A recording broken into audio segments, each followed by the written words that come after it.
పుట్టాడు అయిపోయింది అనుకుంటారా? పెరిగాడు అయిపోయింది అనుకుంటారా? పెళ్లి చేశాము అయిపోయింది అనుకుంటారా? ఆ బ్రతుకు వాదే, నా బ్రతుకు వాదే అనుకుంటారా? అనుకోరండి. నువ్వు బ్రతికినంత కాలం, వాడు బ్రతికినంత కాలము ఈయన మధ్యలో ఈ ప్రేమ వెళ్తానే ఉంటుంది.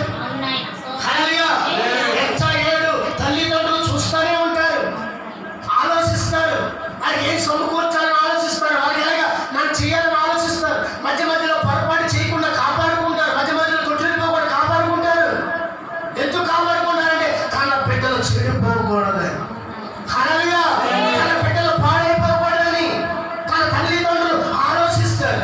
తన బిడ్డల బాగు కోసం ఆలోచిస్తారు, ఆ బిడ్డల సుఖం కొరకు ఆలోచిస్తారు, ఆ బిడ్డల శ్రమం కొరకు ఆలోచిస్తారు. హల్లెలూయా. పరమ తండ్రి కూడా అంతే.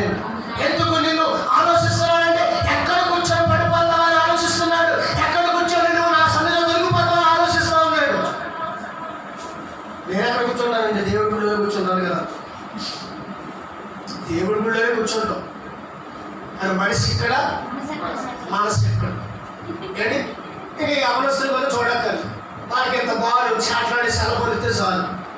ఏమండి ఇక అది గుళ్ళోనే ఉంటాడు వాడు, కానీ ఆ దిష్టి ఎక్కడ వాళ్ళది సెలవుని నొక్కకుండా అమ్మా చక్కగా ఉంటాడు, వాక్యం వింటాం. అసలు ఆ పాడేపడే కారణం తల్లిదండ్రులేండి. బిడ్డలో పాడేపడని కారణం తల్లిదండ్రులే. చాలా మంది చెప్తున్నాను, 100కి ఇంచుమించు 70-80% బిడ్డలు నాశనమైపడే కారణం తల్లిదండ్రులు. ఏదో 20-30% ఉన్నారు బిడ్డల గురించి మంచిగా కోరుకునేవాడు, మన వాళ్ళందరికీ నచ్చయ్యే. హల్లెలూయా. వీళ్ళు చాలా మంది ఎవరొస్తున్నాయో పెద్దవారైనను వీళ్ళు దేవుడు మా సన్నిధిలో ఉంటారు, కానీ ఎప్పటి వరకు వాళ్ళ మనస్సు దేవుడు దృష్టిలో తెలుసా పాటలు పాడేవారికే ఉంటుంది. దేవుడు సన్నిధిలో పాటలు పాడే వరకు కూడా శాఖలు పెట్టి చూస్తారు.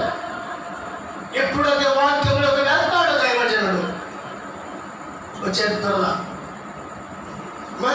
సోగులో దొరద, పైన నెత్తిమీద దొరద అంతేనండి. తర్వాత కళ్ళు దొరద.